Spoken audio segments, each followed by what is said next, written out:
하나님 말씀 마태복음 28장 19절부터 20절까지 말씀입니다. 한 목소리로 같이 읽겠습니다. 19절 20절 시작. 그러므로 너희는 가서 모든 민족을 제자로 삼아 아버지와 아들과 성령의 이름으로 세례를 베풀고 내가 너희에게 분부한 모든 것을 가르쳐 지키게 하라. 볼지어다 내가 세상 끝날까지 너희와 항상 함께 있으리라 하시니라. 아멘. 예수님께서 이 세상을 떠나시고 승천하실 때에 우리에게 명령을 주셨는데, 가서 모든 민족을 제자로 삼아 그리고 이제 세례를 주라 그랬는데, 삼위일체 하나님 아버지와 아들과 성령의 이름으로 세례를 베풀고 그렇게 제자를 삼은 다음에 분부한 모든 것을 가르쳐 지키게 하라. 제자를 양육하라 그랬습니다. 그래서 이제 세례를 통해서 교회 회원으로 가입시키고 예수 그리스도의 구원의 은혜에 참여한 표를, 구원받은 표를 주고, 그 다음에 또 교회에서 해야 될 중요한 것은 잘 양육시키는 것입니다. 전도도 중요하고 양육도 중요하죠. 그래서 이 가르쳐 지키게 하라 그랬으니까 진리를 또 깊이 있게 공부하는 것, 그것이 교회의 사명입니다. 그래서 우리가 이 교리 공부가 좀 어렵고 또 좀 깊이가 있고 난해할 수 있지만은 이걸 잘 공부를 해서 성경의 진리들을 깊이 이해하고 하나님을 따르는 참된 제자로서 따르는 것이 매우 중요하다는 것 우리가 기억을 하고 힘써서 진리를 배워서 가르쳐서 지킬 수 있는 우리가 돼야 되겠습니다. 그래서 오늘은 세례에 대해서 배울 텐데, 세례에 대해서 웨스트민스터 신앙고백서랑 대우리 문답에 아주 잘 정리를 하고 있습니다. 그래서 오늘은 먼저 이제 신앙고백서를 좀 중심으로 이 세례를 공부하도록 하겠습니다.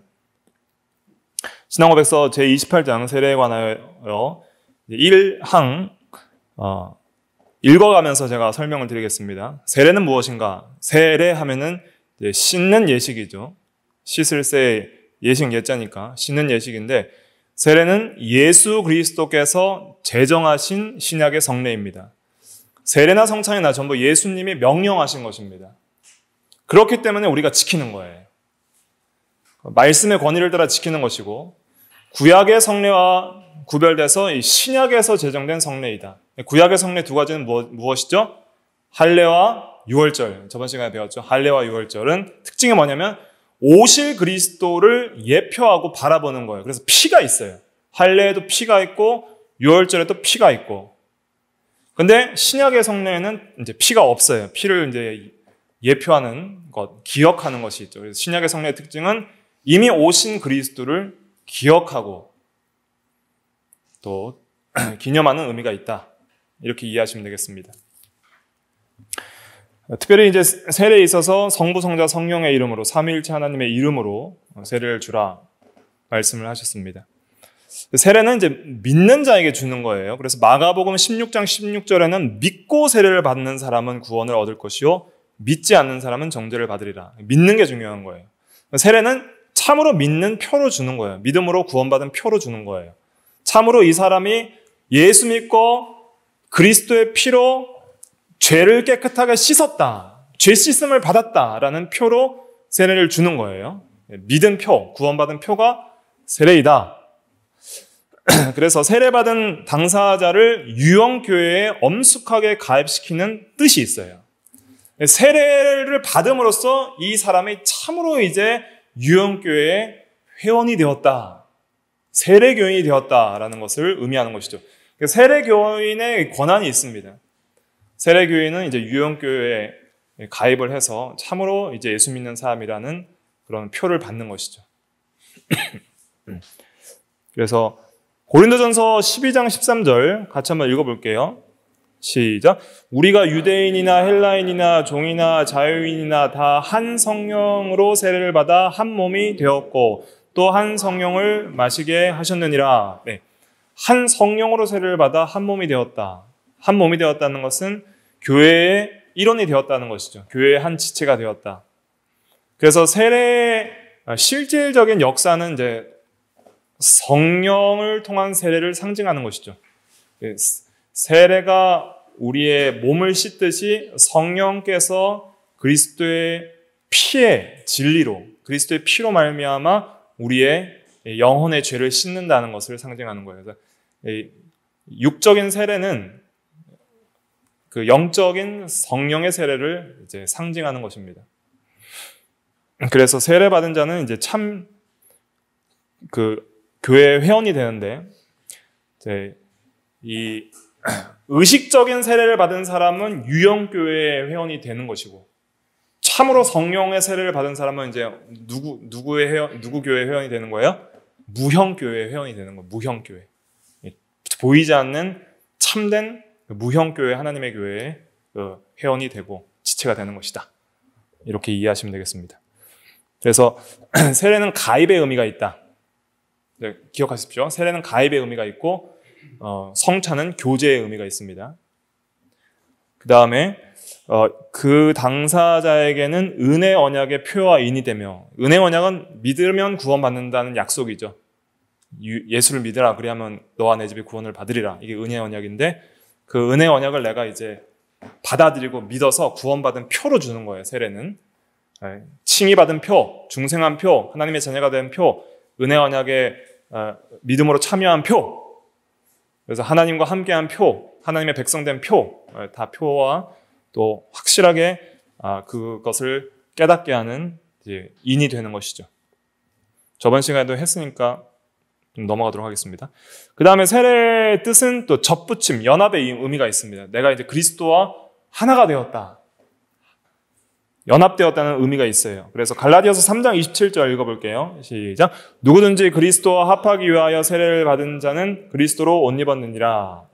로마서 6장 3절 5절도 보면 그리스도 예수와 합하여 세례를 받은 우리는 죽으심과 합하여 세례를 받은 줄 알지 못하느냐. 그의 죽으심과 같은 모양으로 연합한 자가 되었으면 부활과 같은 모양으로 연합한 자도 되리라. 그래서 세례는 이제 연합의 의미가 있다. 주님과 연합돼서 주님으로부터 주시는 그 은혜 언약에 약속된 구원의 은혜를 내가 이제 받는 의미가 있는 것이죠. 그래서 연합의 의미. 그래서 세례는 연합의 시작의 의미가 있어요. 접붙임의 시작, 세례. 그 다음에 연합의 지속의 의미, 그것이 성찬입니다. 연합의 시작, 교회의 가입, 이게 세례가 주는 의미고요. 연합의 지속, 또 그 교제의 의미, 이것이 성찬의 의미다. 그리스도와 다 관련되어 있는 것입니다. 그 다음에 세례는 중생의 의미도 있어요. 디도서 3장 5절이 중요한 요절인데 3장 5절 읽어볼게요. 시작. 우리를 구원하시되 우리가 행한 바 의로운 행위로 말미암지 아니하고 오직 그의 긍휼하심을 따라 중생의 씻음과 성령의 새롭게 하심으로 하셨나니. 여기서 중생의 씻음이라 그랬죠. 세례의 1차적인 의미는 씻는 예식이기 때문에 본질적인 1차적 상징의 의미는 씻음이에요. 그래서 중생이라는 것은 예수 그리스도의 보혈로 씻어 우리의 영혼이 이제는 새 생명을 얻고 깨끗하게 새 마음을 얻은 것을 상징하는 것이죠. 그래서 영혼이 정결케 되고 새 사람이 되고 새 마음을 얻은 것을 이제 옛사람과 옛 마음과 다른 깨끗한 마음, 선한 양심, 하나님을 향해 살아난 새 생명을 가지는 것을 중생이라고 하죠. 중생도 이제 씻어서 정결케 된 영혼의 이 마음을 가진 것을 의미하는 것이죠. 그리스도의 피로 그것을 가능하게 하는 것입니다. 성령의 새롭게 하심과 중생의 씻음이 연결되는 거예요. 성령으로 거듭나서 이제는 새 사람이 되고 깨끗한 마음, 새 마음을 받게 하는 것. 그게 중생인데 세례가 의미하는 것도 중생의 의미가 있어요. 그래서 세례는 이렇게 우리 구원의 시작을 의미하는 것입니다. 칭의와 중생, 그리고 이제는 하나님에 대하여 이제 살아가는 시작을 의미하는 그 연합의 시작이 세례의 의미고, 그 다음에 이제 더욱더 그리스도의 살과 피를 먹고 성화를 더욱더 일어나가는 교제와 사귐의 깊이에 들어가는 것이 성찬의 의미예요. 그 다음에 죄사함을 받는 것, 이제 죄를 씻음으로 죄사함을 받는 것이 세례의 의미가 있죠. 특별히 사도행전 2장 38절에 보면 베드로가 너희가 각각 회개하여 각각 예수 그리스도의 이름으로 세례를 받고 죄사함을 받으라 그랬죠. 그 다음에 아나니아가 이제 사도 바울이 이제 회심할 때 사도행전 22장 16절에 보면은 아나니아가 사울에게 이렇게 명령했죠. 한번 읽어볼까요? 시작. 이제는 왜 주저하느냐? 일어나 주의 이름을 불러 세례를 받고 너의 죄를 씻으라 하더라. 예. 죄를 씻으라. 죄를 씻는 것이 세례의 의미다. 뭘로 씻냐면 이제 예수님의 보혈의 피로 씻는 거예요. 성령으로 적용해서 성령으로 그리스도와 연합되어서 그 보배로운 피의 공로로 인하여 내 죄가 씻겨 나가는 거예요. 2000년 전에 죽으신 예수 그리스도의 보혈의 피의 공로가 오늘날 현재 예수를 믿는 자에게 적용이 될 때 그리스도와 연합되어서 그 피의 공로로 우리의 죄가 현재와 과거 미래 죄가 씻겨 나감으로써 우리가 죄 사함을 받는 거예요. 이게 복음의 진리의 적용입니다. 그 다음에 이제 죄 사함 받고 중생한 성도는 이제 어떻게 살아야 돼요? 하나님을 향해 새 생명 가운데 살아야죠. 그래서 내가 이제는 앞으로 지금까지 죄 짓고 우상 숭배했지만 하나님만을 나의 하나님으로 섬기고 이제는 중생의 씻음으로 새롭게 된 새 생명 가운데 하나님 앞에 헌신하며 살겠습니다. 이렇게 서약하고 믿음으로 살겠습니다라고 그렇게 헌신하기를 서약하는 게 세례예요. 그래서 예수 그리스도를 통하여 새 생명 가운데 행하기로 하나님께 헌신하는 표요인이다. 이제 앞으로 예수를 믿음으로 살겠습니다. 그래서 로마서 6장 4절에도 우리로 또한 새 생명 가운데 행하게 하려 함이라 그랬습니다. 세례는. 그래서 이 성례는 그리스도 자신이 친히 명하신 것이기에 세상 끝날까지 그의 교회 안에서 계속 집행되어야 하는 것입니다. 세상 끝날까지 함께 계시겠다 그랬죠. 또 가르쳐 지키라 그랬죠. 그러니까 세례도 가르쳐 지키고 주님 재림하실 때까지 이 유형교회에서는 세례의 거행을 계속적으로 해야 하는 것입니다. 그 다음에 2항, 네모박스 2항은 같이 읽어보겠습니다. 시작. 이 성례에 사용되어야 하는 외형적인 요소는 물이며 이 물을 가지고 성부와 성자와 성령의 이름으로 세례를 주되 합법적으로 부르심을 입은 복음의 사역자인 목사에 의해서 집례되어야 한다. 네. 먼저 세례에 사용되는 외적인 요소는 물입니다. 물로 세례를 주는데 이 물이 상징하는 것은 피와 성령을 상징하는 거예요. 성령을 물로 비유해서 설명하는 경우들이 요한복음에 많이 나오고, 그 다음에 이제 피, 보혈의 피를 상징하는 의미로도 이제 세례에서 물을 사용합니다. 특별히 피를 상징하는 의미는 뭐 중생의 씻음 이런 의미도 있지만은 특별히 계시록 7장 13절 14절에 보세요. 거기 보면은 흰옷 입은 자들이 나오거든요. 그 흰옷 입은 자들은 그리스도로 옷 입은, 그러니까 죄책이 제거된 성도들을 가리키는데 그들은 어린 양의 피에 그 옷을 씻어 희게 하였느니라 한 것을 보니까 죄는 예수님의 피로 씻는 것이구나 하는 걸 깨달을 수 있죠.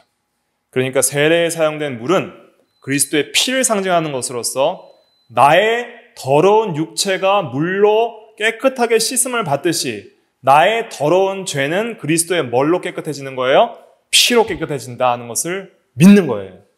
내가 참으로 믿습니다 하는 것을 표하는 거예요. 그래서 이제 이 사람은 그리스도의 피로 깨끗해진 사람입니다.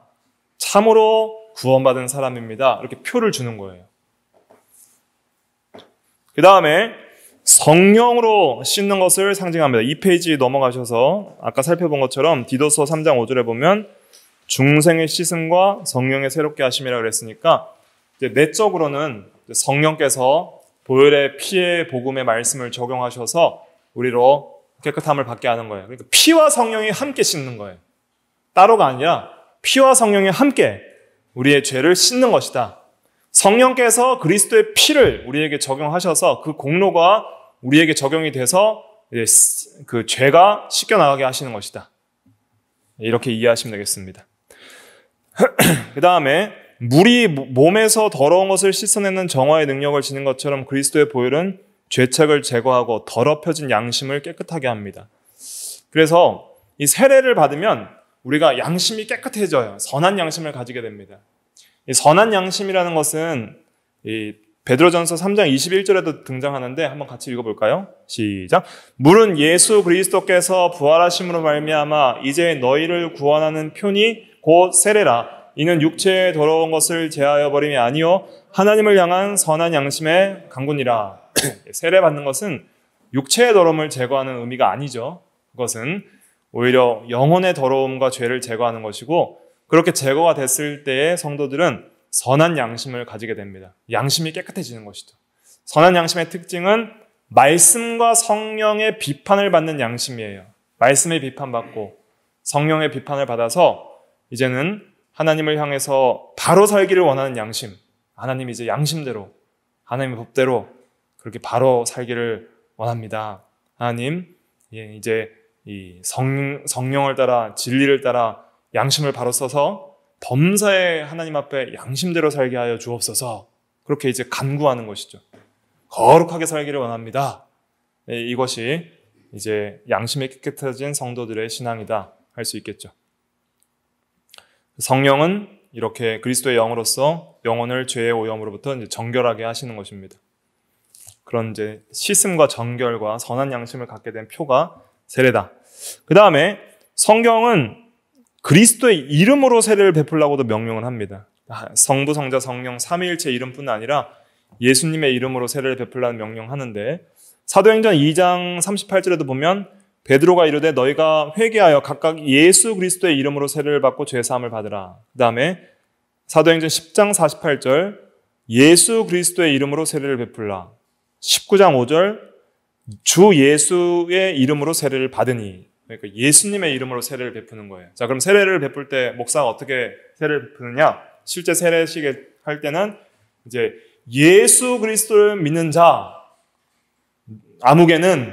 아무개에게 성부와 성자와 성령의 이름으로 세례를 주노라. 예수 그리스도의 이름을 믿는 자, 예수 그리스도의 이름을 부르고 그것을 믿는 자라고 선언해주고, 그 다음에 성부와 성자와 성령의 이름으로 세례를 주노라. 그래서 전 교인들이 아멘 하면서 그 세례에 이제 같이 참여하는 겁니다. 예수 그리스도의 이름으로 베풀고 또 믿는 자라고 선포해주고, 그 다음에 성부와 성자와 성령의 이름으로 또 세례를 베풉니다.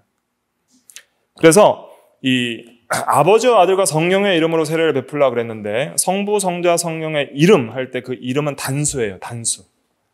성부와 성자와 성령의 이름들이라고 하지 않고 이름이라 한 것은 삼위일체 하나님이 한 분이라는 거예요. 그 이름은 하나님의 속성과 성품, 하나님 자신을 나타내는 것입니다. 그러니까 하나님으로 세례를 주는 것인데, 좀 생각을 해보면 그리스도의 이름으로 세례를 베풀라는 의미는, 그 이름으로 하는 것은 의로라는 단어는 헬라어 에이스를 번역한 거예요. 그러니까 에이스는 into, 안으로 이런 의미가 있거든요. 그리스도의 이름 안으로 세례를 베풀라 이런 의미입니다. 그래서 안으로 베풀라는 것은 그리스도와 연합과 교제를 상징하는 것이죠. 이름으로 하는 것은 그리스도와 연합하여 그리스도의 공로로, 그 다음에 그리스도와의 이제는 연합하며 교제하는 세계에 들어가는 것을 의미하는 그런 의미를 가지고 세례를 베푸는 것입니다. 삼위일체 하나님의 이름으로 받는 것도 이제 삼위일체 하나님과 연합하여 그분과 교제하며 그분과 함께하며 그분과 연합하는 그런 의미가 있어요. 그래서 세례 받는 자는 거룩한 성삼위 하나님의 이름으로 세례를 받는데, 그 이름을 받는다는 것은 하나님 자신을 받는 것이다. 이렇게 이해하시면 되겠습니다. 하나님과 함께하는 세계에 들어간다. 세례 전과 세례 후는 뭐가 다르냐? 세례를 받음으로써 내가 하나님과 그리스도와 함께하며 연합하며 이제 그분을 따르는 제자가 되는 그러한 세계에 들어간 표를 받는 것이다. 표를 받는 거예요. 이렇게 이해하시면 되겠습니다. 그 다음에 방가로 3번에 성경에서 세례를 베푼 사람들은 합법적으로 부르심을 받은 복음 사역자들이었다. 그래서 이제 세례도 아무나 줄 수 없고 합법적으로 부르심을 받은 목사들이 줄 수 있는데, 성경에도 보면 세례 요한, 사도, 또 전도자 빌립, 전도자도 우리가 그 교회 직분에서 특별한 초대교회에 초대교회에만 있었던 이 창설직이라 그랬죠. 세례를 줄 수 있는 그러한 목회자적인 지위가 있는 것입니다. 그래서 세례를 베푼 사람들이 다 합법적으로 부르심받은 복음 사역자들이었기 때문에 오늘날도 이제 합법적으로 부르심을 받은 목사가 줄 수 있고요. 또 우리가 이 은혜의 수단에서 말씀 선포에 대해서 배울 때도 말씀 선포는 공식적으로 합법적으로 세움을 받은 목사가 줄 수 있듯이 성례도 목사가 줘야 된다는 원리를 같이 견지한다고 보시면 되겠습니다. 또 세례는 내가 받고 싶다고 개인적으로 목사 찾아와서 조용히 비밀리에 받으면 돼요, 안 돼요? 그렇게 안 되는 거예요. 이것은 교회의 규례예요. 교회의 규례이기 때문에 공식적인 예배 모임에서 하나의 예배의 시행으로 시행되어야 합니다. 그래서 이제 전에 세례 받은 것이 좀 마음에 안 들고 잘못 받은 것 같아요. 목사님, 저 개인적으로 세례 다시 주세요. 이러면 안 되는 거예요. 그래서 세례는 이제 공식적으로 이제 신앙을 고백하는 자에게 주고, 세례는 그 사람만의 유익만을 위한 것이 아니라 그 함께 참여한 모든 성도들이 그 다른 사람의 세례를 통해서 함께 또 은혜를 받는 의미가 있어요. 그렇기 때문에 공식적인 예배 시간에 줘야 된다. 그 다음에 세례의 그 정당성에 대해서는 이제 삼위일체를 부인한 이단의 세례는 인정하지 않았어요. 다른 교파의 세례들을 우리가 인정하는데 성부와 성자와 성령의 이름으로 줘야 되기 때문에, 또 그리스도의 이름으로 줘야 되기 때문에 그리스도에 대한 이단, 또 삼위일체에 대한 이단의 세례는 우리가 인정하지 않습니다. 그래서 삼위일체를 부인하는, 예를 들면 여호와 증인 같은 경우 삼위일체 부인하거든요. 성부만 믿는 그 이단이에요. 그런 데서 이제 세례를 잘못 받았다 그러면은 이제 세례를 인정하지 않기 때문에 다시 받을 수 있는 거예요. 그러나 이제 삼위일체를 인정하는 카톨릭도 삼위일체 교리는 인정해요. 그러니까 가톨릭 교회에서 받은 세례도 우리 이제 개혁파 교회에서는 그 정당성은 인정해 준다. 그러나 그 세례의 실제적인 이제 효력이 나타나고 은혜를 실제적으로 세례를 통해 받으려면은 참된 교회 안에 머물러서 은혜 생활을 해야 된다. 이게 중요한 겁니다. 그 다음에 3번 사망을 읽어볼게요. 2페이지 시작. 세례 받는 사람을 물속에 반드시 잠기게 할 필요가 있는 것은 아니고 그 사람 머리 위에 물을 붓거나 뿌려서 세례를 집행하여도 무방하다. 네, 이 반드시 물에 풍덩 완전히 잠겼다가 나와야 된다라고 주장하는 교파가 무슨 교회예요? 침례교예요. 침례교는 이제 목욕탕 물처럼 이렇게 가득 받아놓고 그 속에 완전히 담갔다가 나와야만, 그것만이 참된 세례다 이렇게 인정을 해요. 왜냐하면 성경에 보면 이제 물가에서 세례를 받고 들어갔다가 나오는 그런 경우들이 있고, 또 이 세례의 본질을 침례교에서 뭘로 보냐면은 그리스도의 죽음과 장사와 부활로 봐요. 침례교에서는 세례는 본질적으로 죽고 부활하는 것이다 이렇게 보고, 우리 개혁교회에서는 세례의 본질을 씻음으로 보는 거예요. 세례의 1차적인 본질적 의미는 씻는 거다. 그러나 침례교는 아니다. 1차적 본질적 의미는 죽었다가 살아나는 거다 이렇게 보는 거예요. 세례에서 죽었다가 살아나는 의미도 있어요, 없어요? 있어요. 있지만은 본질적 1차적 의미는 씻는 것이다 이렇게 보는 것이죠, 개혁교회는. 그러나 침례교는 그렇지 않기 때문에 이 물속에 왜 들어가야 되냐면 그리스도께서 완전히 죽으신 것처럼 우리도 완전히 죽었다가 살아나야 되기 때문에 물속에 들어간 것은 이제 장사됨을 표상한다. 물 밖에 나오는 것은 주님과 함께 부활하는 것을 표상한다. 그렇기 때문에 죽음과 부활의 이 본질을 나타낼 수 있는 것은 침례밖에 없다. 그래서 침례를 행해야 된다. 이렇게 주장을 하는 것이죠. 그래서 이제 침례교회에서는 특별히 이제 모든 이제 다른 교파에서 오면 다 다시 침례를 받아야 된다고까지는 말을 안 하고, 특별한 이제 이 직분을 받을 때는 다시 재침례를 주는 경우들도 있습니다. 하여튼 침례교회 가시면은 여러분들은 이제 세례를 받으려면 이제 물속에 완전히 들어갔다 나오셔야 되는 거예요. 그런데 우리 개혁교회에서는 세례의 본질적인 의미는 이제 정결케 함, 씻음으로 보기 때문에 구약에서도 이제 이런 씻는 예식들이 많이 있거든요. 피로써 씻고 하는 예식들이 있기 때문에, 그래서 이제 침례만이 유일한 세례의 방식이라고 보지 않습니다. 그래서 우리는 물을 뿌리기도 하고, 적수하기도 하고, 붓기도 하고, 이제 여러 방식들 다 인정을 하고, 그다음 침례교회에서 세례받고 개혁교회로 오면은 인정해줘야 안 해줘요? 그것도 인정해주는 거예요. 또 인정해주고. 그러니까 물 어떻게 했는지 방식에 대해서 이제 딱 한 가지만 옳다 이렇게 하진 않고 씻을 수 있는 물로 했다면은 이제 인정이 되는 거예요. 삼위일체 하나님의 이름과 물로 세례를 줬다면 인정이 되는 것이죠. 그 다음에 이제 5번 넘어가 볼게요. 5번에 같이 읽어보겠습니다. 시작. 이 의식을 모독하거나 무시하는 것은 커다란 죄가 된다. 그렇지만 세례를 안 받았다고 해서 그 사람이 중생할 수 없다거나 구원을 못 받는다거나 또는 세례를 받는 사람은 모두 의심할 여지 없이 중생했다고 할 수 있을 만큼 세례 의식의 은혜와 구원이 불가분하게 속해 있는 것은 아니다. 이 말은 뭐냐면 세례 자체가 구원을 주진 않는다. 믿음을 일으키진 않는다. 이런 의미입니다. 하지만 세례는 중요하다. 자, 말씀은 구원에 있어서 필수 불가결하죠. 믿음은 들음에서 나며 들음은 그리스도의 말씀으로 말미암아 느니라 했기 때문에 믿으면 반드시 복음의 말씀 들어야 돼요. 그러나 성례는 그렇진 않아요. 성례는 이미 믿은 자에게 믿음을 강화시키기 위한 성도를 위한 은혜의 외적 수단이에요. 그래서 말씀은 믿음을 일으킬 뿐 아니라 강화하기도 합니다. 하지만 성례는 다만 믿음을 강화시킬 따름이고 구원받은 성도에게만 주는 거예요. 말씀은 온 세상을 향해 나가는 반면, 즉 불신자까지 전도하는 말씀으로 퍼져나가는 반면 성례는 오직 교회 안에 있는 자들에게만 시행된다. 이 차이가 있습니다. 넘어가겠습니다. 이게 5번이었어요? 5번. 네. 그다음에 사항이 이게 좀 거꾸로 됐네요. 그죠? 사항 읽어보겠습니다. 사항 시작. 그리스도에 대하여 신앙과 순종을 실제로 고백한 사람들뿐만 아니라 양친이 다 믿거나 어느 한편만 믿는 집의 유아들도 세례를 받을 수 있다. 예. 유아 세례에 대해서 이제 침례교 같은 경우에는 유아 세례 반대파입니다. 침례교는 이제 유아들은 믿는다고 신앙을 고백 못하죠. 갓난아기들은. 그러니까 참으로 믿는다고 신앙을 고백하는 사람들에게만 세례를 줘야 된다. 그래서 침례교는 이제 성인의 세례만을 인정해요.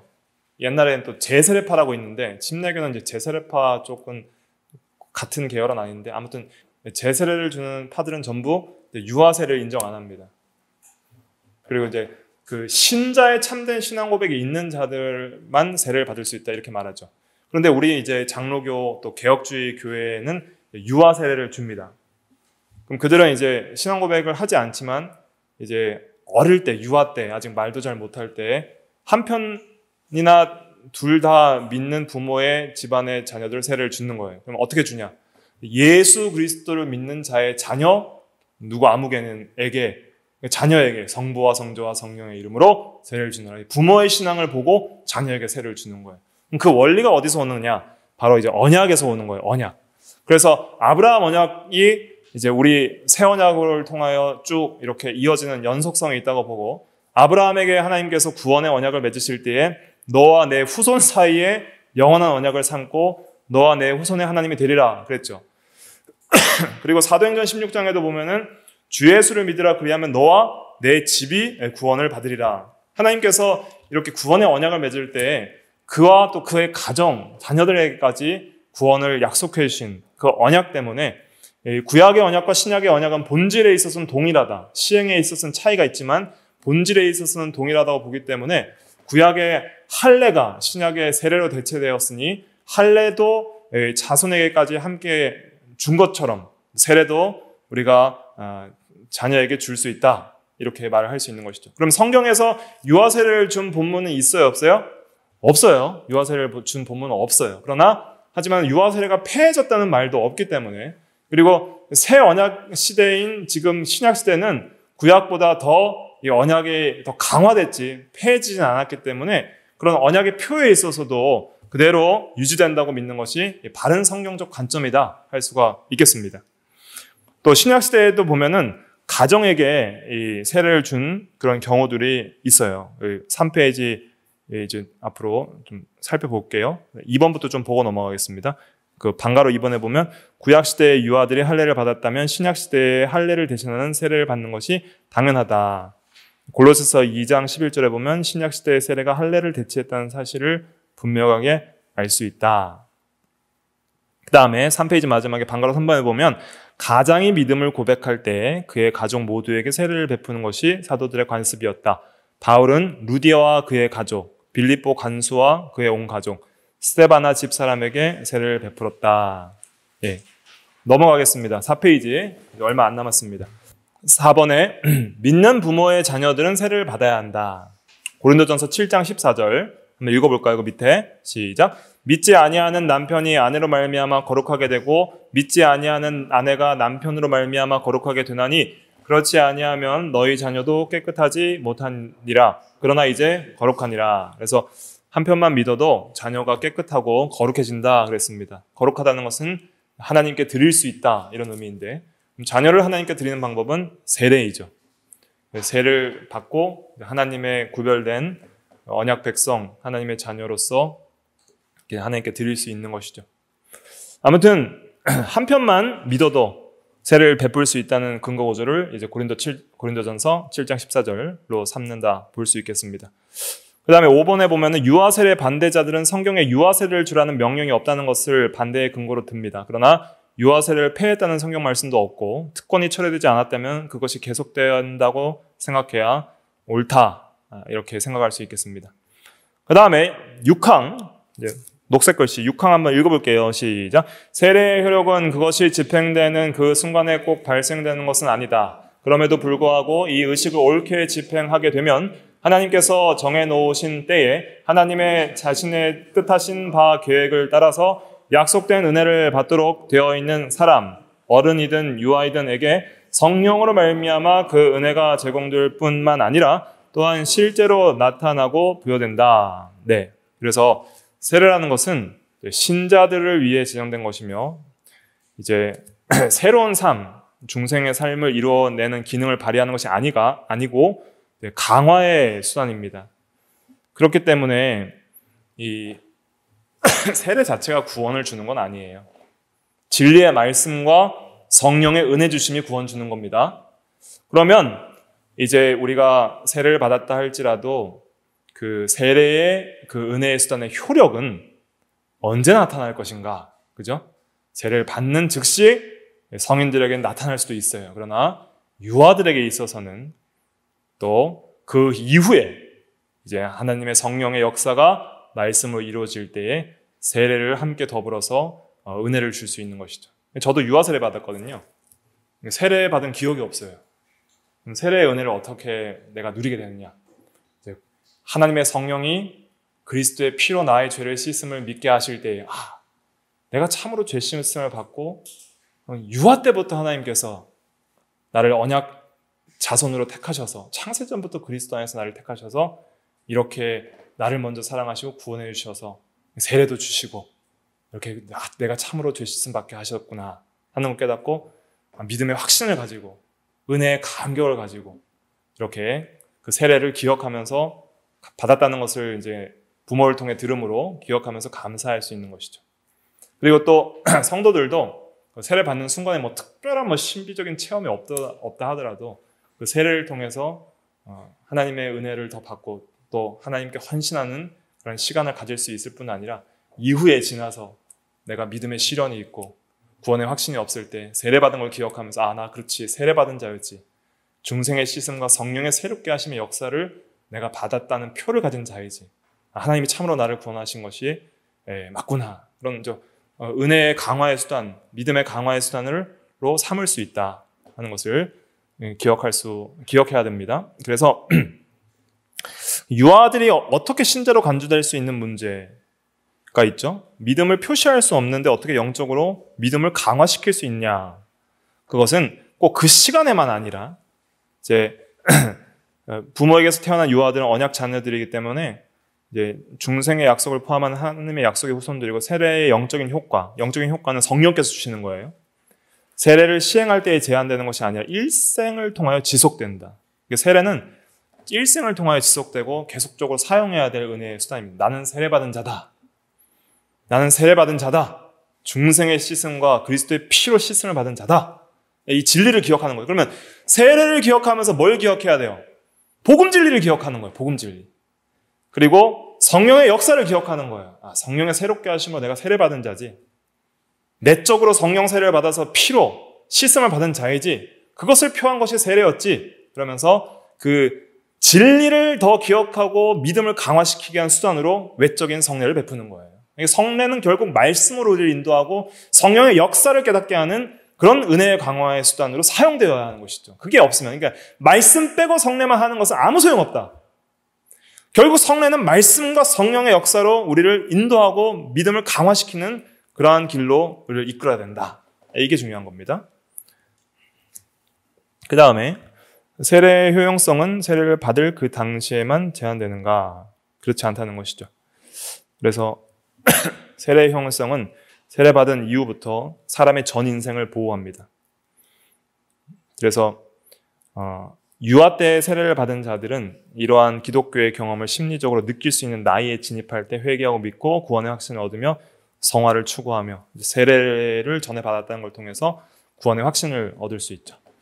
빨간색 글씨 중요한데 한번 읽어볼게요. 시작. 우리는 이 세상에 단 한 번만 출생하지만 전 인생을 통하여 해마다 우리의 생일을 축하하는 파티를 가진다. 세례도 역시 단 한 번만 받는다. 그러나 우리는 전 인생을 통하여 해마다 그 세례를 기억하고 그 의미를 경험하며 그 목적을 이루어내야 하는 것이다. 네. 출생도 한 번, 성령 세례도 한 번, 그러니까 외적인 의식적 세례도 한 번, 태어나는 것도 한 번, 중생하는 것도 한 번, 그러니까 세례도 한 번. 그런데 그 세례를 기억하는 생일 파티와 같은 건 이제 기억이에요. 기억은 전생에 동안 기억하라. 나는 세례받은 하나님의 자녀다. 기억하라는 거예요. 그래서 이제 7항에 보면 세례 의식은 어떠한 사람에게든지 오직 한 번만 베풀어져야 하는 것이다. 예. 출생도 한 번, 중생도 이제 영적 출생도 한 번 있는 것처럼 세례도 한 번이다. 하지만 특별히 삼위일체 하나님의 이름으로 세례받은 것은 정당하게 보고 이단자, 그러니까 삼위 하나님을 고백하지 않은 이단에서 나온 사람은 세례를 다시 줄 수 있어요. 그러나 그렇지 않은 삼위일체 하나님의 이름과 또 합법적인 목회자를 통해서 받은 세례는 다시 베풀지 않는다. 다시 베푼다는 건 어떤 의미가 있어요? 그러니까 그 세례를 베푸는 사람의 세례의 능력이 달려 있다라고 오해할 수 있겠죠. 누가 베풀었냐에 따라서 세례가 그 정당성이 바뀐다. 말씀과 하나님의 권위의 세례의 정당성이 있는 것이 아니라 베푸는 사람, 그 인효론이라 그래요. 그러니까 베푸는 사람의 경건성에 따라 세례가 좌지우지된다라는 그러한 잘못된 교리 때문에 세례는 정당하게 베풀어진 것은 한 번만 하고 인정한다는 거예요. 그러나 그 정당하게 베풀어지는 세례가 정당하려면은 삼위일체 하나님의 이름과 합법적인 목회자와 물로 세례를 베풀면은 정당하다. 정당하기 때문에 다시 베풀어 안 베풀어요? 안 베푼다. 그러나 그 세례가 정당한 세례가 효과가 나타나서 나의 믿음을 강화하는 수단이 되려면 어떻게 해야 돼요? 바른 교회 안에서 신앙생활, 말씀으로 신앙생활을 해야 된다. 그래서 세례의 의미를 바르게 배워서 말씀과 성령의 인도를 받아서 세례의 의미를 내가 깨달을 때 세례를 통해서도 우리를 은혜 가운데 인도해 주셔서 믿음을 강화시켜 주신다. 그러니까 가톨릭에서 삼위일체 이름으로 세례 받았다고 해서 복음 진리 아무것도 모르고 그냥 세례 교인이라고 있으면 은혜가 돼야 안 돼요. 안 된다. 이거 안 된다. 바른 교회로 와서 세례가 무슨 의미인지, 어떻게 세례가 우리에게 은혜를 주는지, 그 내적인 역사가 무엇인지 진리를 공부하고 그걸 이제 깨달을 때 실제로 이제 효과가 나타나는, 은혜의 효과가 나타나는 것은 이제 그 다음에 나타날 수 있다. 이런 이제 의미입니다. 그래서 이걸 잘 기억을 하시고 세례에 대해서 여러분들이 세례받은 것 기억하시면서 은혜 받은 거에 감사하면서 생일 매년 축하하듯이 그 세례를 감사하며 하나님을 향해서 또 믿음으로 살아나가야 되겠습니다. 기도하겠습니다.